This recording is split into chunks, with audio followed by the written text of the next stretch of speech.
Assalamualaikum students and welcome back to my channel Lesson 8. This video is on the important short and long questions of the biology first year according to the FPISC reduced syllabus. I will also share some tips with you how to attempt the paper and how to solve your e-sheet. अच्छा, सबसे पहले तो जितने भी आपके जो topic based जो topics include किए हुए हैं जो रिड्यूस सिलेबस के अकॉर्डिंग हैं उनसे related MCQs short and long questions he included होंगे। साइड बॉक्स जितने भी हैं वो सब एक्सक्लूडेड है।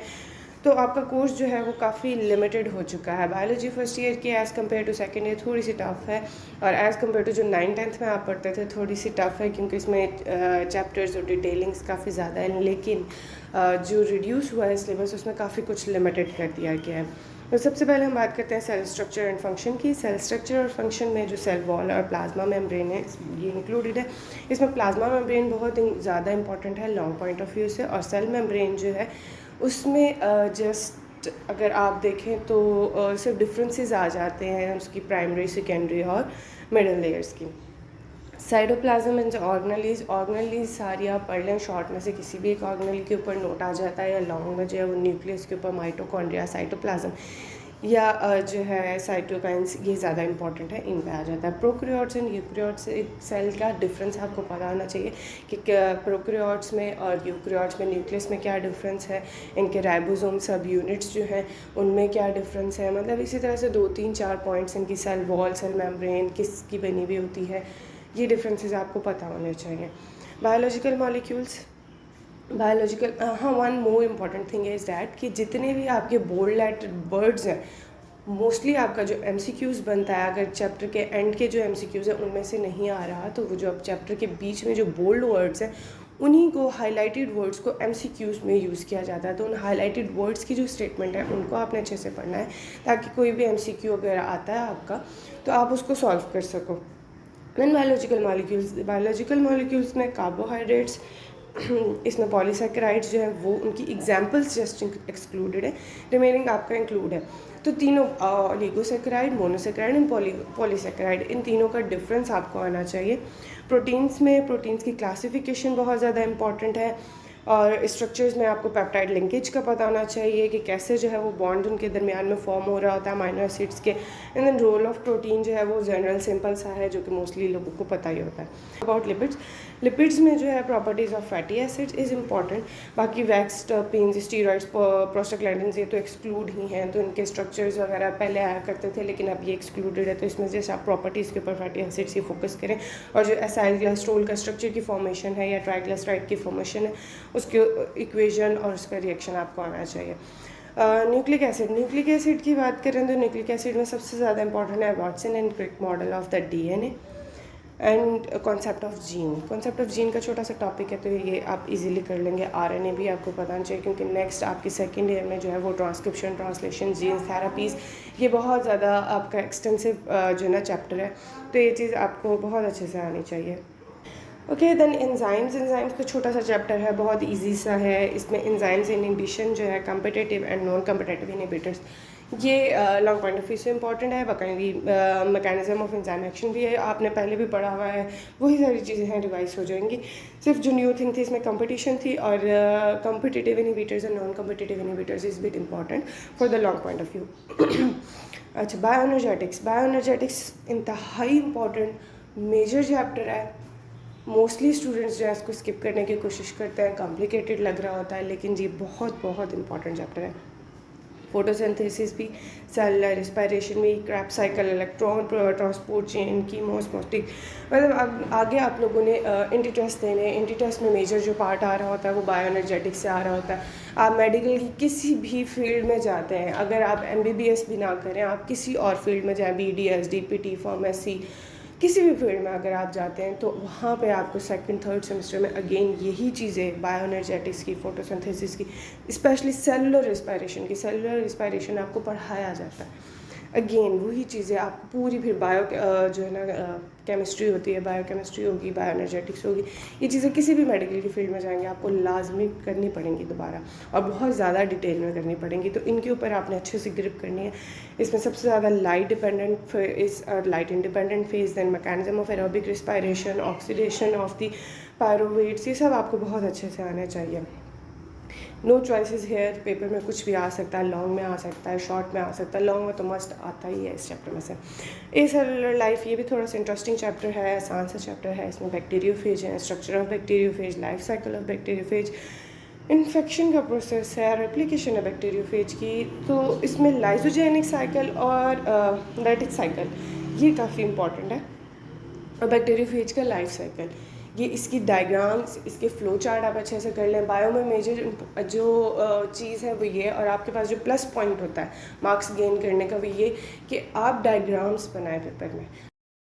डायग्राम्स का ये फ़ायदा होता है कि अगर आपने कुछ थ्योरी में मिस्टेक की हुई भी है या कोई चीज़ पॉइंट मिस कर दिया, लेकिन आपने प्रॉपर एक लेबल डायग्राम बनाई है अच्छी सी नीटली, तो आपको एग्जामिनर उस डायग्राम के ही मार्क्स दे देगा और आपको फुल मार्क्स मिल जाते हैं, आपको प्लस पॉइंट मिल जाता है उसका। तो प्रैक्टिस दी डायग्राम्स, स्पेशली जो स्ट्रक्चर्स हैं, लाइफ साइकिल्स हैं, structure of HIV, life cycle of HIV इंतहा से ज़्यादा इंपॉर्टेंट इसमें जो है वो human immuno deficiency virus, HIV, structure of HIV, life cycle of HIV, lytic cycle and lysogenic cycle. Then prokaryotes की बात करें, प्रोक्रियोट्स में आर्कियास, इसके बाद थोड़े से हमारे बोरिंग जो है ना वो चैप्टर से स्टार्ट हो जाते हैं। इसमें mode of nutrition in bacterias and growth and reproduction in bacterias, उसके स्ट्रक्चर, साइज, शेप, ये तो bacilli, coca and all that, ये सब आसान सा, इतना तो मुश्किल नहीं है। लेकिन इसमें जो इंपॉर्टेंट है वो that is nutrition in bacterias and growth and reproduction in bacterias. Then protist and fungi, protist and fungis में सबके आपको मेजर जितने भी प्रोटिस्ट हैं उनके लाइफ साइकिल्स आने चाहिए, कैरेक्टरिस्टिक्स फंजाइज पता नहीं चाहिए, और इनके डिफरेंसेस पता होने चाहिए। ज़ाइगोमाइकोटा अगर आपको डिफ्रेंशिएट करने को दे दें एस्कोमाइकोटा से तो वो आपको पता होना चाहिए। एस्कोमाइकोटा को अगर बेसिडोमाइकोटा से डिफ्रेंशिएट करने को दे दें तो वो आपको पता होना चाहिए। इनके लाइफ साइकिल्स का पता होना चाहिए।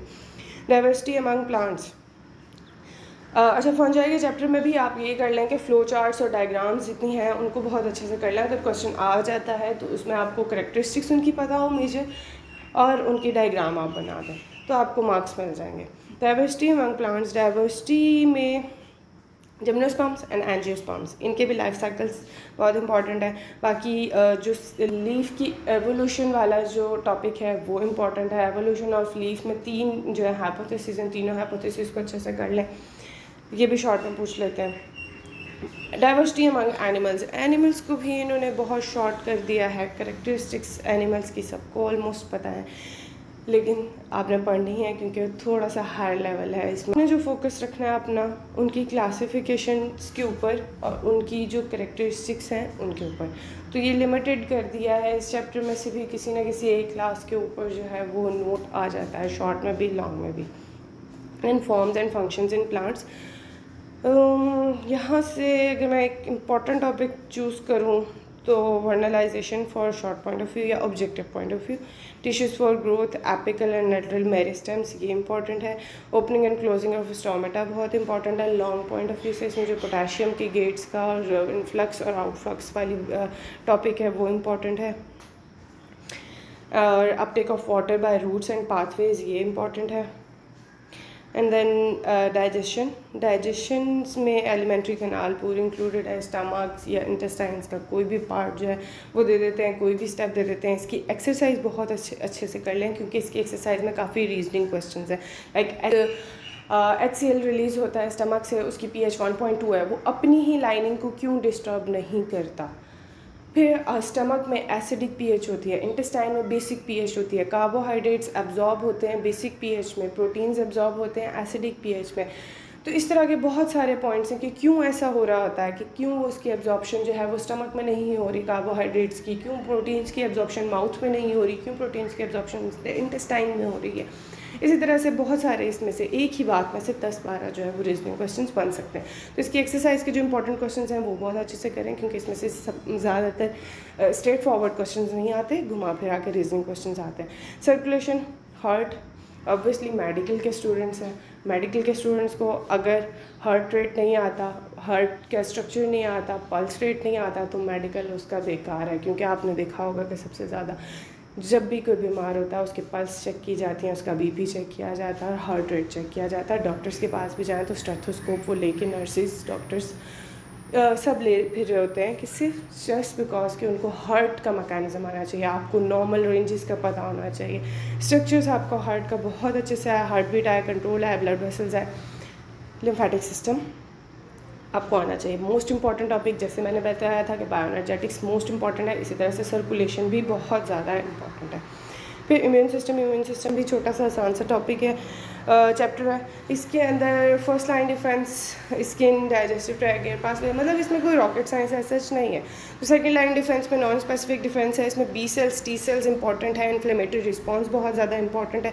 टी सेल्स की एक्टिवेशन इज़ एक्सक्लूडेड, लेकिन बी सेल्स की है तो आपने उसके ऊपर फोकस करना है। थर्ड लाइन डिफेंस सबसे ज़्यादा इंपॉर्टेंट है, सेल मेडिएटेड और antibody mediated immune system. Third line defence बहुत इंपॉर्टेंट है, इसमें स्पेसिफिक डिफेंस सिस्टम में cell mediated and antibody mediated immune system बहुत इंपॉर्टेंट है, इसको आप बहुत अच्छे से कर लें। इसमें भी फ्लो चार्ट्स हैं, उनको फोकस करें। And best of luck for your exams. कोई और क्यूरी हो, do ask me, and thank you for watching my video.